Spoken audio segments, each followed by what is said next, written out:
Our third speaker this evening is Dr. Ibrahim Frihat. Dr. Frihat is an associate professor in international conflict resolution. Dr. Frihat.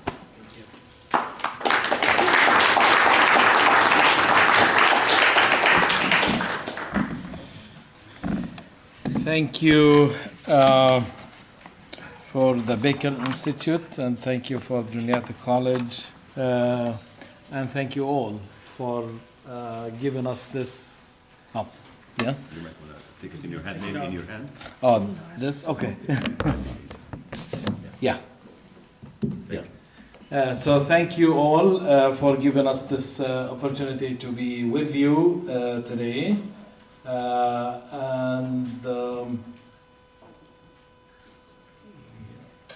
Nope. Yeah, that's you. Okay. But that's not the material. So, One more. yeah. I got you.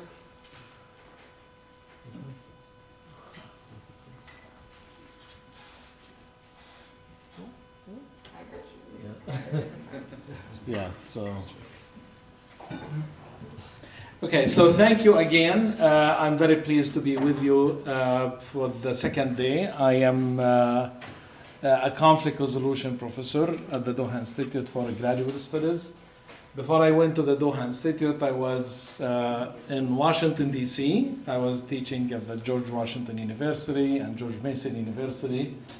But then I decided to go to the Middle East, where the conflicts are, where we should be doing the business as conflict resolution. The region was full of conflict, so I said the right place would be for me is to go to the region.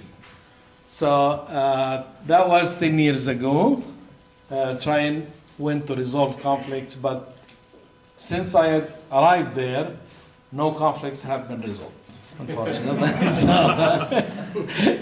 And actually conflicts increased.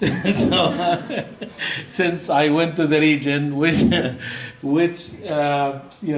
my friends were telling me, we sent you to the region to resolve the conflicts, but obviously conflicts, that increased since I came there. So we're trying our best.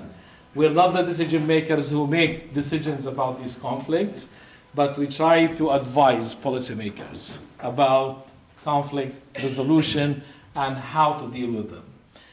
The other story, while we're trying to figure out this, is that, Here we go. okay, so I try to cover Middle East politics from strictly from an independent and constructive analysis of the Arab politics. I try my best. And I have my YouTube channel also that I cover analysis on the emerging issues and the politics of the region. It's both in languages in English and Arabic. The question that we have here today, or that we were invited to talk about, which is about the Cold War, multipolar, unipolar system, world order that we have in the world today.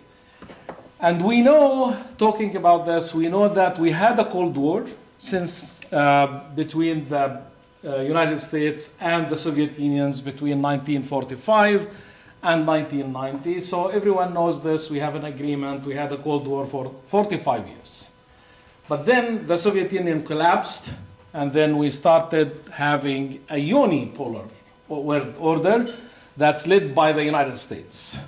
So the undisputable power since 1990 after the collapse of the Soviet Union. But then the question, did this continue to be the unipolar world order? Now, we know during the 90s or until the 2001, the answer is yes. We had a world order that's led by the vision and the leadership of the US government and its allies. When we look at the Middle East to see, which is extremely important for us, is to see how the world order shaped after the collapse of the Soviet Union in 1990. So we take the Middle East here as a case study to see if we still have a Cold War, like maybe now on multiple levels, multipolar world order, or that we still have the unipolar world order where it's the US leadership that's driving this one. So when I look at the Middle East, I see with this curve like 5 events that characterize the unipolarity of the world order in the Middle East, where the United States led the Middle East and enforced its vision.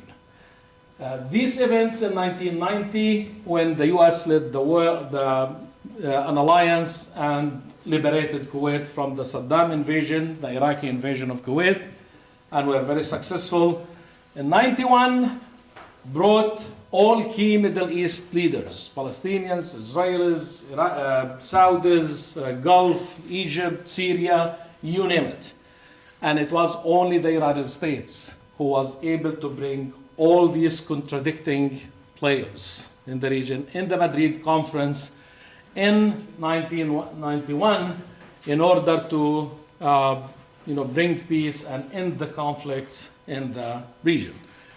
This was also seen in 2000 when Bill Clinton hosted Israeli Prime Minister Ehud Barak and Palestinian leader Yasser Arafat in Camp David in 2000, and was with his leadership, Bill Clinton was negotiating with the 2 leaders in 2000. And during those negotiations, in August 2000, it was when I started my PhD in conflict resolution. So the negotiations were literally happening in 2000, miles away from George Mason, where I was attending my PhD in conflict resolution. So when I introduced myself that I come from Palestine, and my classmates started laughing, they said, "You're now coming to study conflict resolution? They're sitting to resolve it. What are you going to do afterwards? Aren't you concerned about your future career?" So, and literally were negotiations happening during that time between Arafat and Barak. That was in 2000. 23 years later, I'm standing with you today.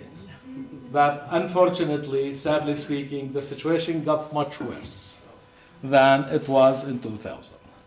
So my answer to them was, let them resolve it, and I'll go do something, anything, just to make living in life, if this is what's going to happen. But I was a bit pessimistic about the success of the negotiations, and then things did not work. Also, another characterization of the US leadership was the 2001 US invasion, the NATO invasion of Afghanistan, also regime change in Afghanistan, toppling the Taliban regime. And also in 2003, Iraq, same thing, leading troops to Iraq, regime change. Also, these are the peak times of the US leadership of the world order in the Middle East. But after 2003, things started to go the opposite way. The leadership, the unipolarity of the world order in the Middle East started to struggle. And US, along with NATO allies, started to struggle in both Iraq and in Afghanistan. The US had a very tough time in Iraq the following years, and struggled, was able first to destroy the regime and change the regime in Iraq, but was not able to put together a regime back. In other words, state building efforts led by the United States after 2003 in Iraq failed miserably. And in 2011, the US gave up and started to withdraw from Iraq with the failure of state building efforts. And actually, who was in charge or a key player or was in control in Iraq in 2011, it was Iran.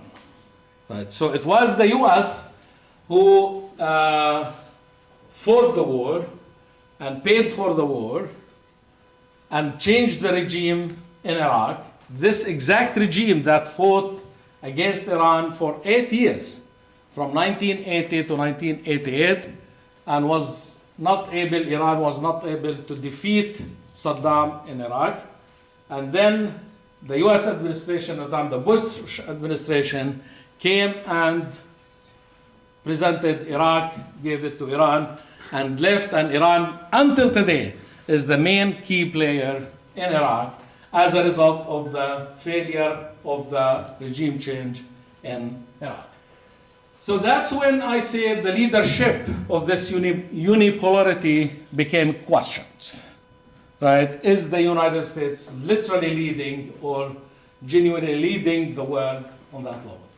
Now, the other important point in this decline of unipolarity, it was the 2011 when the Arab Spring revolutions that spread all over the world in the Middle East, in the region, and key US allies, or the key US ally, Hosni Mubarak, was experiencing a revolution against him, but then the Obama administration decided the way it was seen by other dictators, it was seen as abandoning the key ally of the US, Hosni Mubarak, and was not supporting him against his revolution, against his people.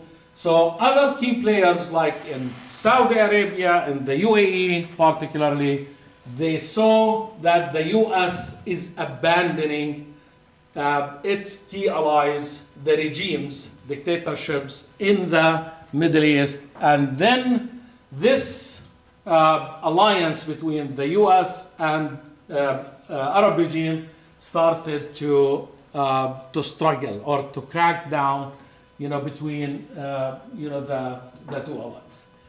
Now, in 2015 was another key development, a major development that also led to the questioning of the unipolarity and the leadership of the US in the Middle East, when the Obama administration signed a nuclear deal with Iran independently from its key allies, the Gulf countries, mainly Saudi Arabia, United Arab Emirates, and several other countries. And Obama made a statement that we sorted out our issues with Iran and let Saudi Arabia sort its issues with Iran as well. So the signing of the deal was seen with a huge antagonism and huge frustration by the Gulf allies, seeing that the Obama administration betrayed them and threw them under the bus. And let's remember who was the vice president in 2015? Joe Biden, right? The current president today, which exacerbates the struggle and the problem and the mistrust between the traditional US allies in the region and the US administration today. The other major development, and I think this would be the biggest one also in the decline, during the Trump administration in 2019, Saudi Arabia fighting a war in Iran, and its major oil processing facilities, Aramco, right, the key economic factor of Saudi Arabia. Yemen. Yes, in Yemen. You said Iran. No, I'm sorry, in Yemen, of course. Thank you. Saudi Arabia fighting a major war since 2015 in Yemen, because Yemen supported by Iran. Of course. And in 2019, during this war, the Trump administration, Yemen, the Houthi rebels in Yemen, they attacked the Aramco oil processing facilities, and Saudi Arabia was expecting the Trump administration to respond and to protect the Aramco, the major oil processing facilities in Saudi Arabia, that's also supplying actually the rest of the world, with oil and all that. So what was the Trump administration response? It was nothing, right? So, and that's when Saudi Arabia felt exposed, vulnerable, And the security alliance that between Saudi Arabia and the United States since 1945 became questioned, that the US administration is unwilling to protect Saudi Arabia on that level. And that's actually where we started to see more and more distance between the US and its traditional allies in the region. So that's when became. So let's see how the world, the regional order, as a result of these developments. First of all, there is no one regional order in the Middle East. There are 3 suborders. One is that you find an alliance. Again, let's remember that this was the unipolar world order in the Middle East led by the United States.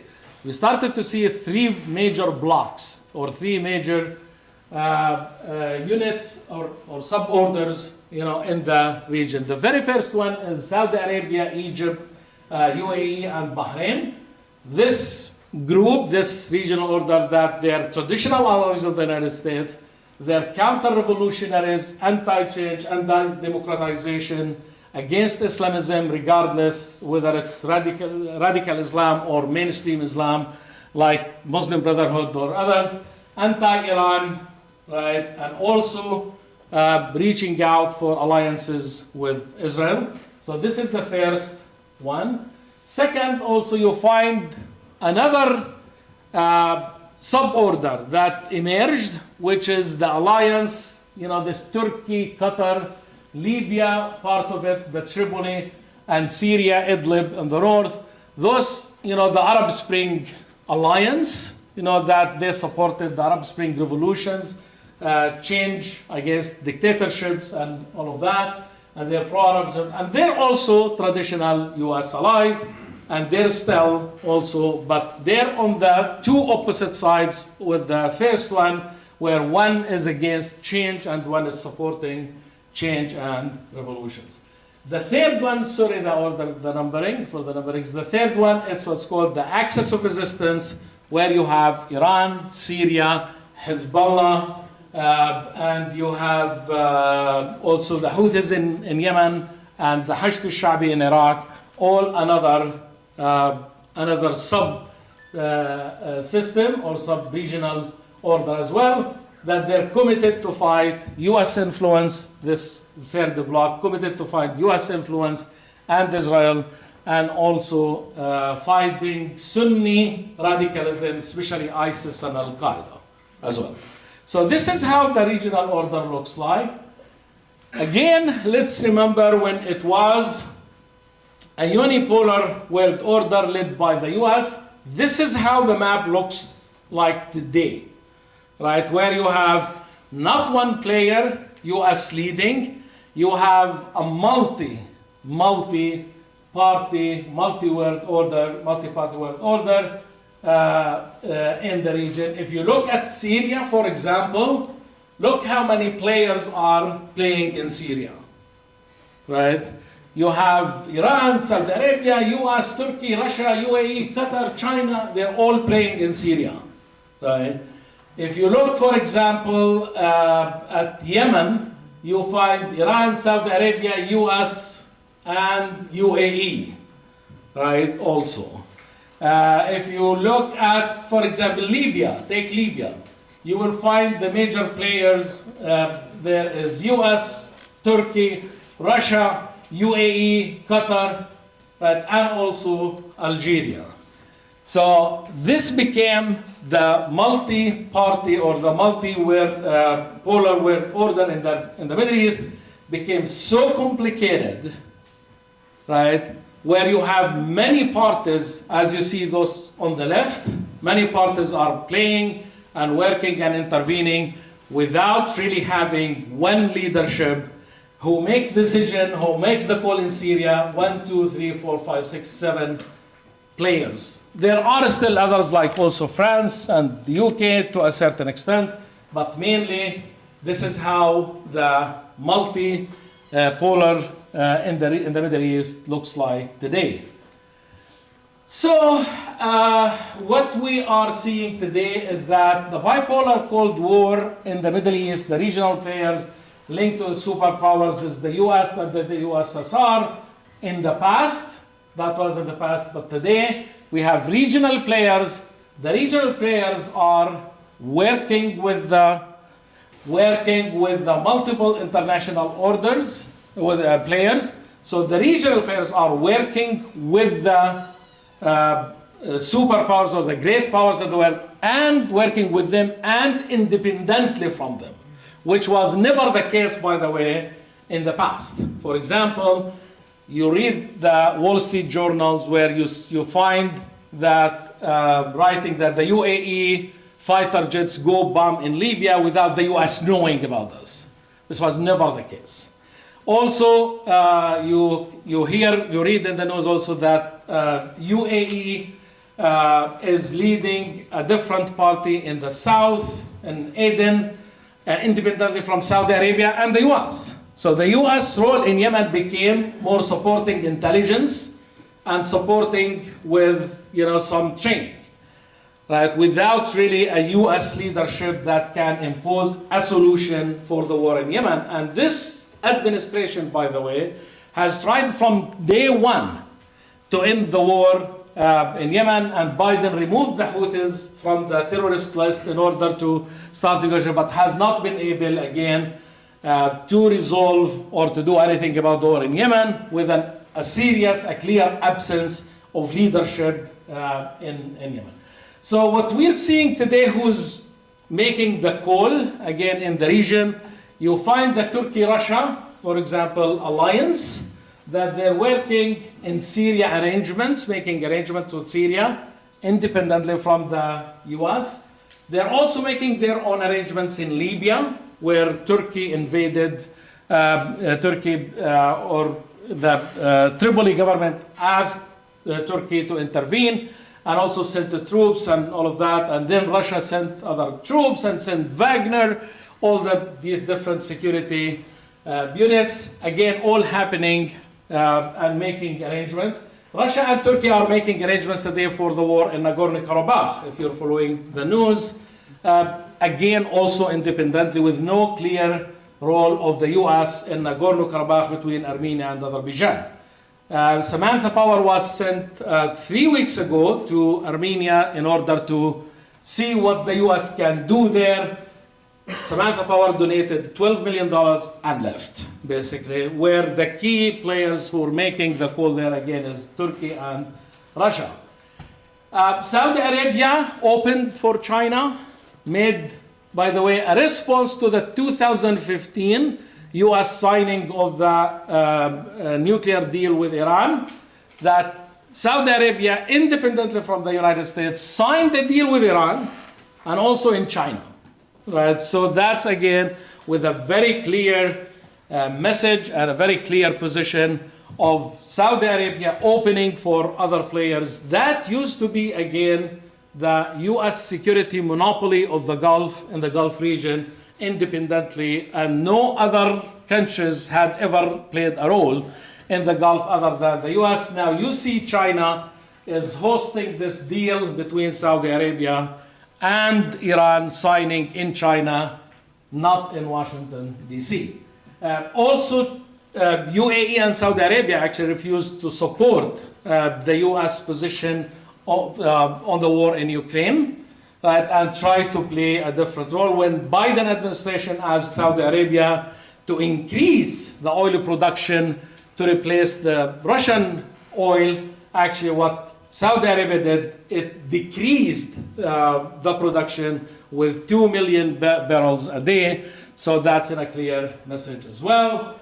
UAE as well is opening for Russia and also supporting the Southern Transitional Council in Yemen on their own and taking similar position there on Yemen. So concluding remarks, so we can end the major takeaways. One is that unipolarity in the Middle East is over, right? And this question, this, by the way, debate during my teachings for the past 20 years, we've been debating with students and other scholars, do we have a multipolar or a unipolar world order? And always the answer was, we have a unipolar right? World order until 2000, especially 2019, with the security crisis with the Trump administration, we started to see we have enough indicators that unipolar world order in the Middle East is over, right? And that we are living in an age of multipolarity in the Middle East. So it's done. However, nevertheless, the US is and will remain a key player in the MENA region, though not the only player. And this is a major thing. If we go back to this map, we see that the US is the only party that's playing a role in all of these conflicts as well, right? So not to conclude that the US role is absent or became not important or irrelevant. So it remains a key player in the region, but not the only player. And there is a big difference as well. Now, multipolarity allowed for a margin for Middle East or the MENA region players is to play independently on their own, which again was not the case. We are expecting to see multipolarity continuing and increasing and becoming stronger in the region because, again, everyone is trying to find a place, a spot, China, Russia, Turkey, Saudi Arabia, right? So these countries like, for example, Turkey, it always during the Cold War, 1994 to 1990, always played a role, a key role, but within the leadership of the United States. Today, Turkey is playing a role on its own, right? Working with Russia in making arrangements in Armenia, Azerbaijan, making arrangements with Russia in Libya, and making arrangements with Russia also in Syria. And it's the same with Saudi Arabia, where Saudi Arabia started to see. So we are expecting to see multipolarity becoming stronger and stronger in the region. Also because of the regional powers are taking over, so the centrality of the superpowers or the great powers, I think it's becoming not less important, but not as strong as used to be during the multi or the unipolar system. For the Baker Institute, I end with this. What does this mean for conflict and conflict resolution, peace and stability? What implications does this tell us? One is that MENA region will be less stable. Unfortunately, you have more work to do, guys. So be prepared. You have more work to do. Is the MENA region, Middle East and Africa, is becoming less stable in the coming years and decades, I think. Because again, for the new world order to take shape, I think we are going to take a long time there as well. The multipolar Cold War is expected to become stronger. So we have many leaders, right, and many players. So we are expecting to see a multipolar world order stronger. And finally, we are expecting to see more proxy wars happening. Because during this kind of mass, key powers, great powers avoid direct clashes between them because it's very costly. Right, so there is also a new form of conflict, which is proxy wars, proxy conflict. We are expecting to see more of this. And with that, sorry that I end on this less optimistic, less hopeful, and more work for the Baker Institute to do. The world is not becoming safer and more stable. It's becoming less safe, less stable in the Middle East, and this is going to take many years until we see a new order that's taking place or shaping up in the region. And with that I end. Thank you very much for your time. And